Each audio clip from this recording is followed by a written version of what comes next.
News at Noon starts right now.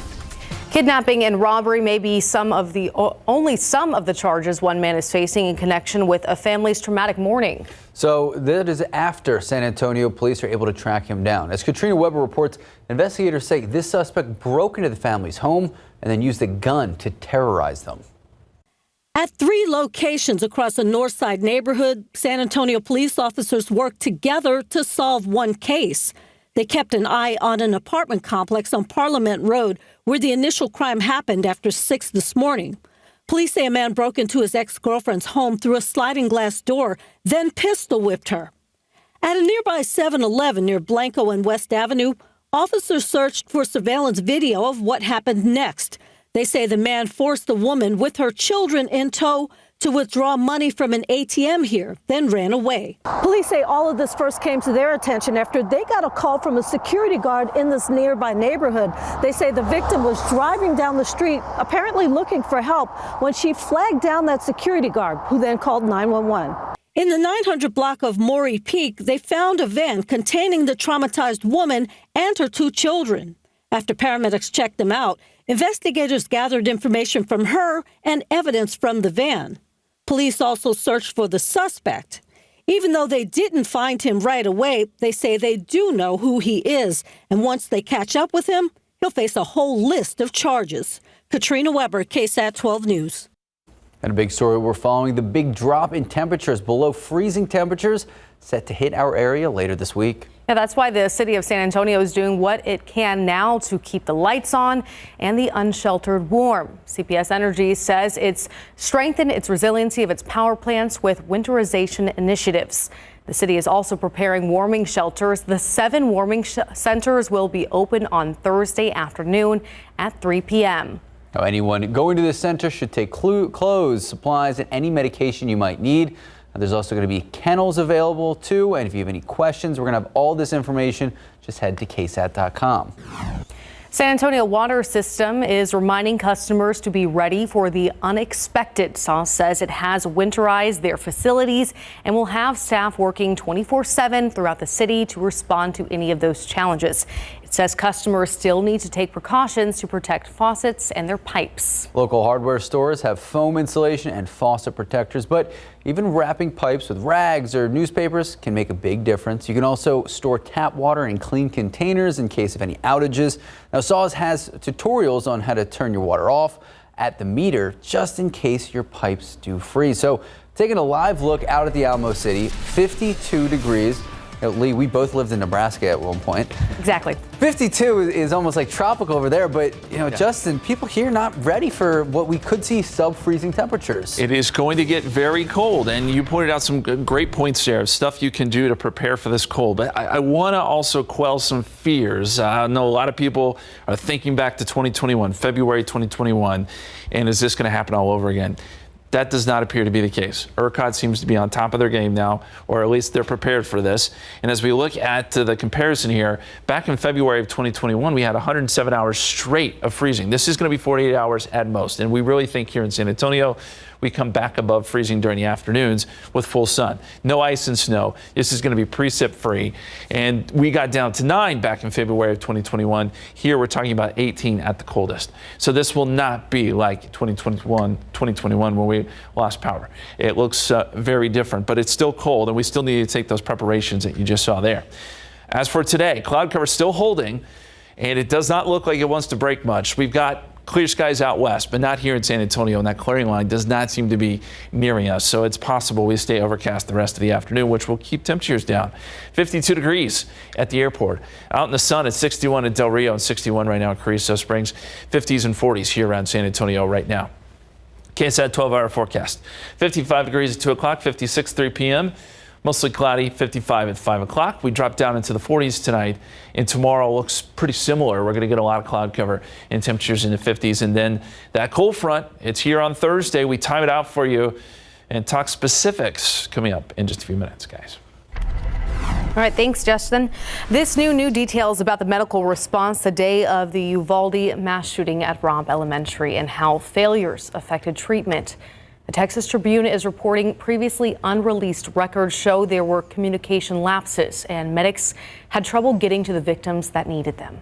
3 victims who made it out of the school alive, they later died. In the case of 2 of those cases, there was a delay in treatment at the hospital. According to records, 9-year-old Jackie Cáceres likely survived for more than an hour after being shot and was promptly placed in an ambulance after medics finally gained access to her classroom. Also in today's report, the Tribune says medical helicopters tried to land at the school. However, someone who works with the fire department told them to wait in an airport 3 miles away. Meanwhile, on the ground, ambulances had to take different routes to get to the school because parked police vehicles blocked the ambulance's way. They had medics that had trouble finding officers to move those cars. Now we're obviously going to have more on these findings in our later newscasts. Uvalde CISD has spent almost $5 million in grants and funding on safety and security changes. And still, during a state-mandated audit, an intruder was able to get onto one of the campus's cafeterias. The school board met last night to discuss safety and security. During that meeting, we learned the district was subject to an intruder detection audit that was mandated by Governor Greg Abbott. Now, all of the exterior doors, they were locked. However, the intruder was able to get into the cafeteria because the door did not latch. A staff member reported the intruder shortly after. The delivery of goods into loading docks was just something, quite honestly, that I overlooked, but I won't overlook it next time. So far, the district has spent money on fencing, police department equipment upgrades, cameras, doors, and salaries. The district also plans to build a security center where all of the cameras installed on campuses can be monitored in one place. The school board won't meet again until next month. Well, today marks 1 year since Lena Keel was last seen. This noon, Crime Stoppers now offering up to $50,000 for any information that can help find Lena. The 3-year-old was last seen at an apartment complex on Fredericksburg. SAPD releasing a new video today talking about the case, including surveillance video of the child from the last day she was seen. You can see her playing. At some point, she walks off the screen. This was the last time anyone saw the then 3-year-old. Parents who live in the complex say they're still fearful and they're still scared. They're still overly protective about their children. And SAPD and the FBI tell us they continue to actively work on this case. Now, you're asked to call police if you know anything that can help find Lena. You can call the SAPD's Missing Persons Unit. That number on your screen, 210-207-7660. Or you can call Crime Stoppers. That number also on the screen, 210-224-7867. Well, immigration concerns continue to plague border communities. The Supreme Court ordering Title 42, the pandemic-era policy restricting immigration, to remain in place, at least temporarily. Scenes of long lines of migrants trying to gain access along the border, leading to a response from the state. ABC's Morgan Norwood reports Texas is sending hundreds of National Guard soldiers to El Paso to help ease the strain on city resources. The rollback of Title 42, the Trump-era health policy keeping asylum seekers from entering the U.S., now on pause. The Supreme Court temporarily halting the policy's expiration after 19 GOP-led states filed an appeal. The Supreme Court asking the Biden administration to respond today. But while that court battle plays out, migrants, men, women, and children escaping corruption and violence in their home country continue to pour into El Paso in droves. We're going to continue to proceed as if it was being lifted. We want to make sure that we're prepared. Hundreds of Texas National Guard troops now on the ground to help the city try to manage the steady flow of migrants. This video provided to ABC News by Texas Congressman Tony Gonzalez appearing to show overcrowding at the El Paso Processing Center. On the streets, migrants huddled around a campfire. Javier Garcia came here from Venezuela. He says it's worth it. We want to go through because we had a dream of crossing and working and raising our family and helping out parents who stayed there. Back in Washington, the White House pressed on its response, saying it's surging resources to the border. We have additional robust planning underway, but we need Congress to give us the funds we've requested to do this in a safe, orderly, and humane way. According to authorities, more migrants are expected in the coming days, and authorities here in El Paso are working with the Red Cross to find a shelter big enough to house 10,000 cots. I'm Morgan Norwood, ABC News, El Paso, Texas. Back here at home, blood banks in and around our community once again asking for donors to step up and help out. They especially need those with type O blood to roll up your sleeves and help donate. So the South Texas Blood and Tissue Center says its goal is to keep a 6-day supply of blood on hand. Right now, the center, they only have a 3-day supply. So type O blood is at a 2-day supply. O negative blood, often used in trauma care because of its universal blood type. And this is why STBC is holding a 2-day blood drive at Ingram Park Mall. Winterfest is this Thursday and Friday, 11 a.m. to 4 p.m. And during the event, there's going to be some incentives for anyone who donates. You can receive a free medium pizza voucher, a day pass to SeaWorld, a Grinch t-shirt, reward store points, and donors can redeem those points for a gift card. You can make an appointment online, southtexasblood.org/Winterfest. And some big news happening. Well, the 45th annual Cowboy Breakfast will not take place next month. The Cowboy Breakfast Foundation making the announcement just today. Board members said last month that the annual breakfast was in danger of not happening next year due to inflation, putting a strain on sponsorships and a strain on funding. It was not able to secure a title sponsor this time. However, they will partner with WellMed Medical Group, and we do expect the event to be back in 2024.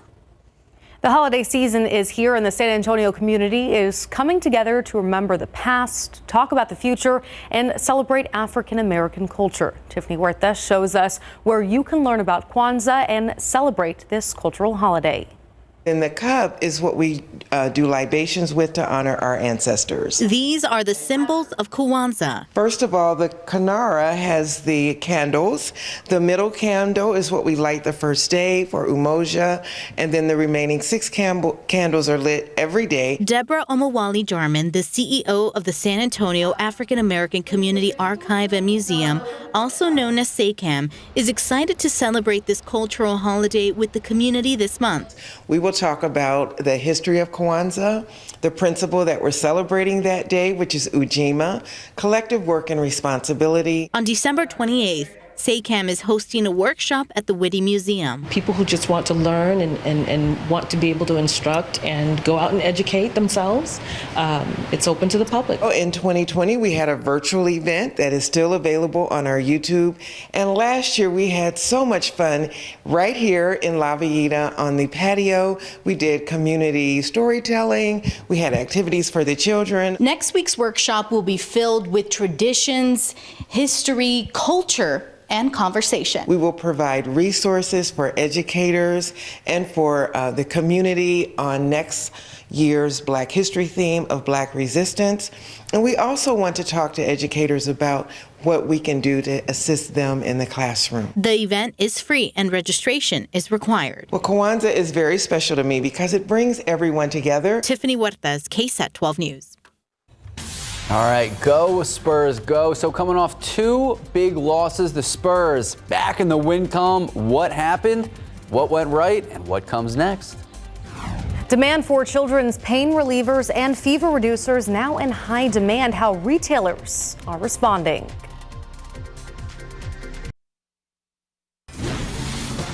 Well, now to the latest on that so-called triple-demic threat, RSV, flu, and COVID hitting kids hard. As ABC's Ariel Reshef explains, now some leading major pharmacy chains, they have to put restrictions on popular medicines, especially for children. With the triple-demic of flu, COVID, and RSV bearing down, driving unprecedented demand for children's pain relievers and fever reducers in some places, major retailers like CVS and Walgreens now limiting the amount of pediatric ibuprofen and acetaminophen customers can buy to prevent stockpiling.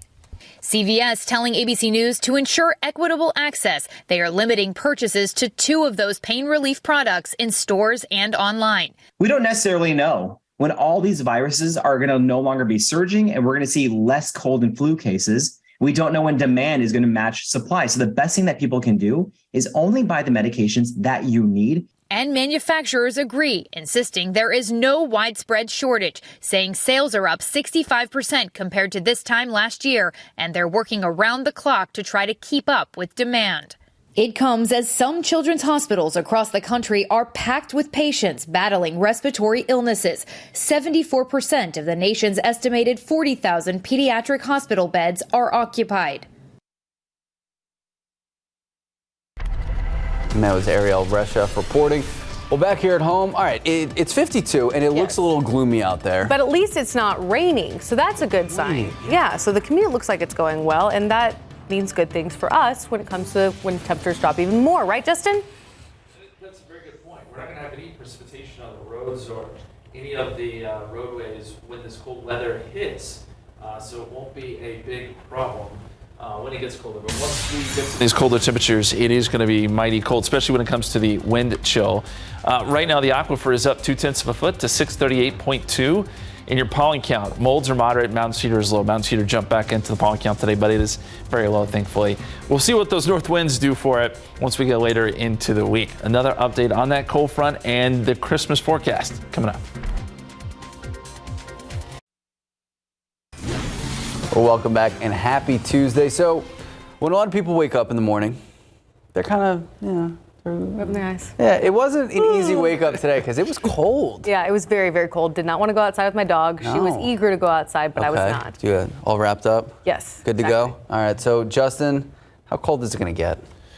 Well, it's going to be down into the teens by Friday morning. That much, we talked about this kind of ad nauseum, but yes, it's going to be very cold, and it is going to be one of those days where you just want to sleep in. A lot of people are not going to want to get up on Friday, but thankfully a lot of people are off, so you can just stay inside in the warmth. Because it will be cold through Christmas. Let's first start with what's going on outside right now. We've got cloudy skies, and those clouds are having a hard time breaking here around San Antonio. Still overcast, and you see the clearing line. It is right there, cutting through parts of Medina County. So between Hondo and Uvalde, you run into the sun, and that's where temperatures start to jump up a little bit. But 52 degrees at the airport. We're at 47 Kerrville, 52 Hondo, but 60s Carrizo Springs and Del Rio, where the sun is out this afternoon. And as I said, I don't know that this clearing line is going to make it to San Antonio, so you can pretty much anticipate cloudy skies unless we see a few breaks in this cloud deck here. It's going to hold probably throughout the evening hours. 50 degrees right now in Seguin, 53 in New Braunfels, 52 in Canyon Lake. So cool, not cold. And that's the situation at the airport. Dew point is at 47, northerly winds at about 7 miles per hour. And looking at the forecast temperature, so we put the clouds over top here to give you an idea of kind of where that cloud deck will sit throughout the rest of the afternoon. And we think by 1 o'clock, 54, 55, 56 this afternoon. And yes, there could be a few breaks here and there, but I just don't anticipate much here around San Antonio. Again, if you're out west, you are going to see more sun. Now we look north into Canada, and these numbers are pretty incredible. Negative 31 right now in Edmonton. It was negative 40 earlier. Wind chills are in the negative 40s. This is bitter cold air sitting right here, and it's starting to spill down into the plains. We're starting to feel a little bit of this in parts of Montana and the Dakotas. And here's how this cold air plays out. Here's the timing. So by Thursday morning, cold air is starting to move into Texas. We've got single digits in places like Amarillo, Midlands down to the 30s, 20s in Wichita Falls. And then by midday, this is where we really are going to start to feel it here. Starts to move in across the hill country. San Antonio will probably still be in the 60s by lunchtime Thursday, but 10 in Amarillo, 29 Midland, and then you've got warmer temperatures down to the south. Then by Thursday afternoon, the cold air is really starting to spill in here, and we think by Friday morning, yes, we're talking about teens here. 12 in Bulverde, 17 Helotes, 10 in Comfort, 12 in Kerrville. Now, a bit of good news, the computer models have trended just a little bit warmer, if you want to call it that, as we get into Friday morning and maybe Saturday morning as well. But cold is cold is cold, okay? And this is still the kind of weather where we have to be very careful, especially if you have exposed pipes and those kind of things. You know that that's cold enough to where we do need to take some of those precautions. And the wind chill, negative numbers here. That's what we're thinking Friday morning. That's what it will feel like. -4 in Bernie, 1 in San Marcos, 6 in Elmendorf, 8 in Pleasanton. These gusty winds probably somewhere around 20, 25 at this point, but we'll see even stronger winds once that front comes through on Thursday. So this is going to be a windy situation too. And we showed you this a little earlier, but I just want to show it again to let people know that this is not going to be like February 2021. It's not near as long where we're talking below freezing. We're not having precipitation. And our coldest temperatures, we showed you 18 compared to 9 back in February 2021. So this is a different situation. Yes, still cold and we still need to be careful, but it's not going to be that situation where everyone's without power and it's just miserable. So 56 degrees Wednesday, 65 Thursday, 36 Friday. 42 on Saturday, so it does warm up for Christmas Eve some, and 51 by Christmas Day after mornings in the 20s, and from there we warm up as we get into next week, guys. It is crazy how it goes from 65 to 18. It literally, we will go from 60s to 30s in a matter of a few hours, guys. It just looks miserable. Stay inside. Yeah. Thank you, Justin. Yep. All right, how about them Spurs on the road, just in Houston? So we're going to be talking about this I-10 rivalry. What happened? How it went well? How was a huge team win? We're going to have details next. Welcome back. Our San Antonio Spurs hitting the road, renewing their I-10 rivalry, taking on the Houston Rockets. Keldon Johnson out with tightness in the right hamstring, but great start for the Silver and Black. In transition, we saw Devin Vassell spotting up, draining the three. A few plays later, Vassell backs out. Bates Diop, another triple. They would lead 16-6, forcing a Rockets timeout, but they keep rolling. Jeremy Sohan has just been killing it. Beautiful pass to Doug McDermott. Cross-court three ball. They would lead 35-28 after one. Second quarter, Rockets scored 34 points, take the lead. The Spurs answer back on that final play. Stanley Johnson, new Spur, hit the three at the buzzer, and the Spurs entered halftime trailing 62-60. So we go to the third quarter. Spurs taking control of the game. Sohan comes up with a board and put back. 77-72 San Antonio. Final seconds of the frame. Devin Vassell, step back three, and San Antonio takes a huge 92-76 lead, and they keep the pedal to the metal. Vassell, Jacopoto, pick and roll, beautiful 101-79, and then the rook, Malachi Branham, mid-range jumper, 105-83. Trey Jones, Zach Collins, long floater, and, well, after 32 points in the fourth, they snap a two-game lose streak, 124-105. So what has changed? Pop get into us. He came into the halftime and, he has those moments, but we needed it, and it just brought the juice back out of us, and, we picked it up a lot on the defensive end, got us in transition, and just started being more aggressive. So don't worry, it's a long season. I know right now I think we're second worst in Western Conference. We still got a lot of games left, and next one, Thursday, 7 o'clock in New Orleans, taking on the Pelicans, and yes, Lee, still name the Smoothie King. Go there. It makes me excited to go watch sports games. Maybe you get smoothie. Maybe you get a smoothie. Maybe it's free with your ticket. Look at that. Perfect marketing idea. If not, next stop, New Orleans. There you go. Well, temperatures are about to make a significant drop in South Texas, which means it's a good time to remind you the best ways to keep your home warm and why using an oven can be dangerous. That information today at 5 after Entertainment Tonight.